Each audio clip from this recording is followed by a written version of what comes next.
നമ്മൾ ഇപ്പോൾ രജനീഷ് കരയണ കാണാൻ ആർക്കെങ്കിലും ഇഷ്ടമാണോ? രജനീഷ് വളരെ ശാന്തമായി സംസാരിക്കുന്ന ഒരാളാണ്.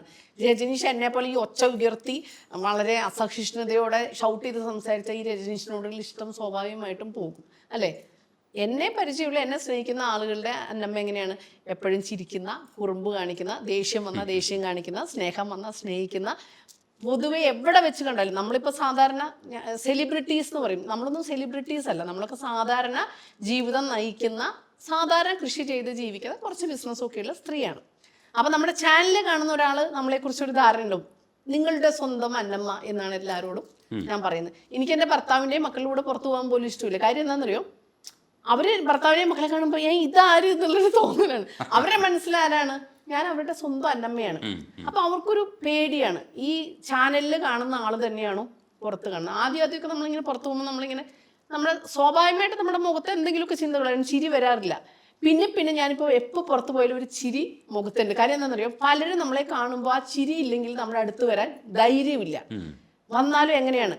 ആ ചിരി ഇപ്പോൾ ഉള്ളതിന് ശേഷം നമുക്ക് എവിടെ പോയാലും ഓടി വന്ന് സ്നേഹിച്ച് കെട്ടിപ്പിടിച്ച് അവരുടെ സ്വന്തം ഒന്ന് സംസാരിച്ച് കഴിയുമ്പോൾ അവരെന്താ പറയണെന്നറിയോ? ഇത് ഞങ്ങളുടെ അന്നമ്മ തന്നെയാണ്. മനസ്സിലായോ? രജനീഷിന്റെ ഐഡന്റിറ്റി ഉണ്ട്, എനിക്ക് എൻ്റേതുണ്ട്. രജനീഷിന്റെ ഇന്റർവ്യൂവിലൂടെ ഞാൻ സത്യം പറഞ്ഞപ്പം അതങ്ങനെ നിന്നു, നല്ലതാണ്. പക്ഷെ അത് റീല് കട്ട് ചെയ്ത് വന്നപ്പോൾ ഞാൻ എന്നുള്ള ഒരാളെ ആളുകൾ തെറ്റിദ്ധരിച്ചു. പക്ഷേ അതിനപ്പുറത്തേക്ക് ഈ കുറച്ചുകൂടെ തെറ്റിദ്ധാരണ വരേണ്ട ഇടങ്ങളാണ് ഈ അന്നമ്മ ഇപ്പോൾ എഴുതി വെച്ചിരിക്കുന്നത്. പ്രണയത്തെക്കുറിച്ചുള്ള തീക്ഷ്ണമായ ഒരു എഴുത്തുണ്ട്, ഇതിൽ പ്രതിഷേധമുണ്ട്, ആഗ്രഹമുണ്ട്. എനിക്ക് തോന്നുന്നു ഈ പ്രണയിക്കാനുള്ളൊരു ആവേശം, ഇല്ലെങ്കിൽ പ്രണയിച്ച് തീരാത്തതിൻ്റെ കൊതി, ഇത് മനുഷ്യർക്ക് എല്ലാവർക്കും ഉള്ളതാണ്. പക്ഷെ അന്നമ്മയുടെ എഴുത്തിൽ ഇത് എക്സ്പ്ലിസിറ്റ് ആയിട്ട് പറയുന്നുണ്ട്. അപ്പോൾ അന്നമ്മയുടെ ചുറ്റും നിൽക്കുന്നവരെ ഇത് എങ്ങനെ ബാധിക്കും എന്നുള്ള ഒരു പ്രശ്നമാണ്. അതെങ്ങനെയാണ് ഈ പുസ്തകത്തെ എങ്ങനെയാണ് അവർ സ്വീകരിച്ചത്? ചുറ്റും നിൽക്കുക എന്ന് പറഞ്ഞാൽ അത് ബാധിക്കാൻ ഇടയുള്ളത് എൻ്റെ ഭർത്താവിനെ, എൻ്റെ മക്കളെയാണ് അല്ലേ? മക്കളെ പറ്റി പറഞ്ഞാൽ മൂത്ത ആള് PG കഴിഞ്ഞു, ജോലിയിൽ കയറി ബോംബെയിലാണ്. രണ്ടാമത്തെ ആൾ 9ാം ക്ലാസ്സിൽ പഠിക്കുന്നു. രണ്ടുപേരും എൻ്റെ ചാനൽ കണ്ടാൽ ഈ കുരിശ് കണ്ട പിശാചിനെ പോലെ ഓടിപ്പോകുന്നവരാണ്. അവരെ അത് ബാധിക്കുന്ന കാര്യമല്ല.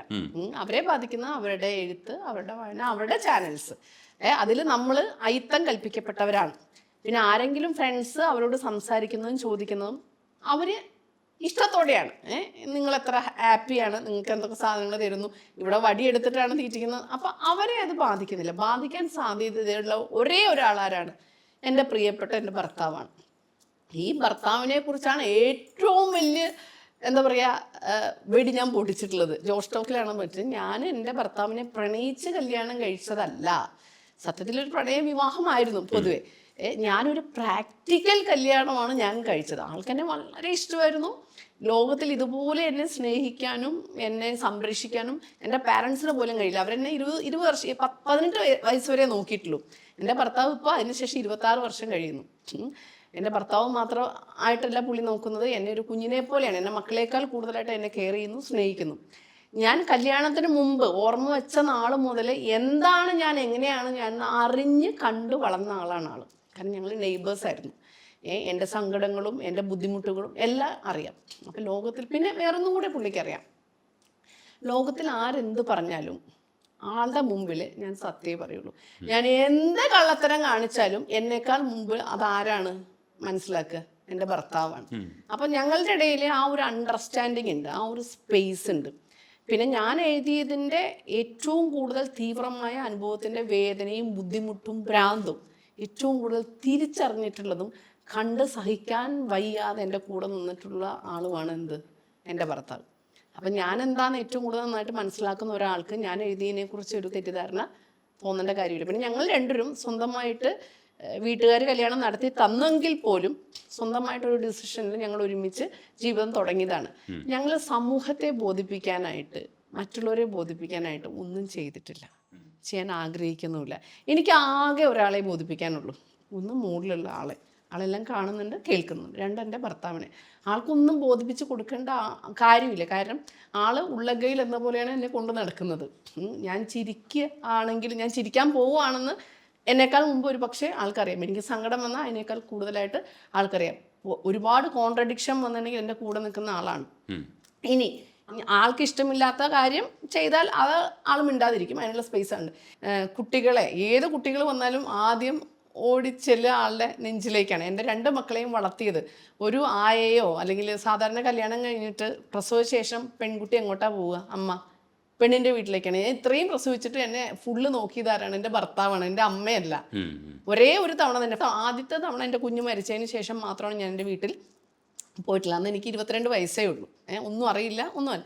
അതിനുശേഷം വന്നിട്ടുള്ള എല്ലാ പ്രസവങ്ങളും അതിനുശേഷമുള്ള എല്ലാ കാര്യങ്ങളും എൻ്റെ മക്കളെ കുളിപ്പിക്കലും എന്നെ കുളിപ്പിക്കലും എൻ്റെ കാര്യങ്ങൾ നോക്കലും കുറുക്ക് കൊടുക്കലും മക്കളെ ഇപ്പോൾ അതെ മോൾക്ക് 9ാം ക്ലാസ്സിലായി.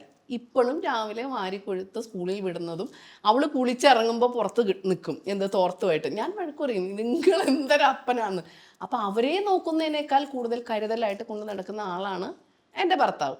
ഇന്ന് വരെ ഞാൻ ആളെ കുറിച്ച് എവിടെയും പറഞ്ഞു കഷ്ടനഷ്ടങ്ങളൊക്കെ ഉണ്ടാക്കി വെക്കുന്നത് അല്ല, ഇന്ന് വരെ ഞാൻ ആളെക്കുറിച്ച് എവിടെയും പറഞ്ഞിട്ടില്ല.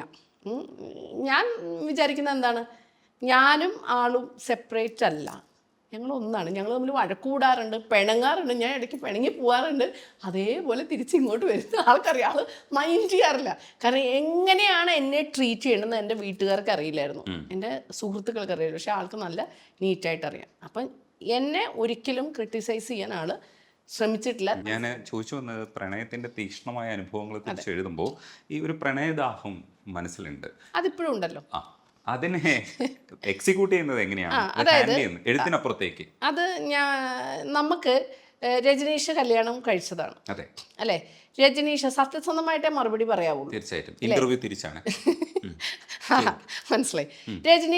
രജനീഷിന്റെ ഭാര്യയോട് തോന്നുന്നതിനേക്കാൾ കൂടുതലായിട്ടുള്ള പ്രണയവും ആകർഷണവും ഒരു സ്ത്രീയോട് ഇന്ന് വരെ തോന്നിയിട്ടുണ്ട്. അപ്പൊ അത് തെറ്റല്ലെങ്കിൽ പിന്നെ ഞാൻ എഴുതുന്നതിലും ചെയ്യുന്നതിലും എന്ത് തെറ്റ് മനുഷ്യ? ഞാൻ തെറ്റ് പറഞ്ഞില്ല, ഞാൻ ചോദിച്ചതായിരുന്നു. അത് എന്റെ സ്വാതന്ത്ര്യമാണ്.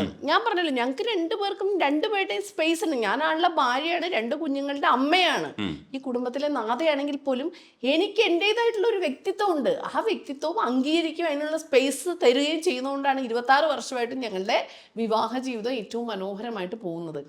പക്ഷെ അന്നമ്മ എഴുതിയതുപോലെ അന്നമ്മ തേക്കപ്പെടുന്നത് പോലെ, തേപ്പ് എന്ന് പറയുന്ന വാക്ക് കുറച്ചുകൂടെ മര്യാദ മനസ്സിലാക്കുക എങ്കിലും നമുക്ക് സോ കോൾഡ് തേപ്പ് എന്ന് പറയുന്ന വാക്ക് അന്നമ്മയ്ക്ക് സങ്കടം ഉണ്ടാവുന്നത് പോലെ അന്നമ്മയെ ആകർഷിക്കപ്പെട്ടു വരുന്ന അന്നമ്മയിൽ ആകർഷിക്കപ്പെട്ടു വരുന്നവർക്കും അത്തരം ഒരു ഫീൽ ഉണ്ടാവുമ്പോൾ അന്നമ്മ ആസ്വദിക്കുന്നതിനെ കുറിച്ചും ഇതിനകത്ത് ചില വരികളുണ്ട്. അതില് ഞാൻ ആരെയും തേച്ചിട്ട് പോയിട്ട് അവർ കരയണ കണ്ടിട്ട് ഞാൻ ആസ്വദിച്ചിട്ടില്ല. പറഞ്ഞതിലൊരു ചെറിയ പ്രശ്നമുണ്ട്.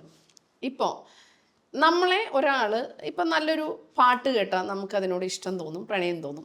നല്ലൊരു സിറ്റുവേഷനിൽ നമ്മൾ നല്ലൊരു മൂഡിലൊരു പോയാൽ നമുക്ക് ആ ഒരു സിറ്റുവേഷനിൽ നല്ലൊരു മഴ കണ്ടാൽ പ്രണയം മനസ്സിൽ വരുന്നവരുണ്ട്, കാറ്റ് കണ്ട, കാട് കണ്ട, കടൽ കണ്ടാലൊക്കെ പ്രണയം തോന്നുന്നവരുണ്ട്. അതൊരു വ്യക്തിയോടാവുമ്പോൾ അതെങ്ങനെയാണ് ഇത്ര വലിയ ചരിത്ര നഷ്ടമാവുന്നതെന്ന് എനിക്ക് മനസ്സിലാവുന്നില്ല, അല്ലെങ്കിൽ ഇത്ര വലിയ കോൺട്രഡിക്ഷൻ ആവുന്നതെന്ന് അതിനോട് എനിക്ക് യോജിപ്പില്ല.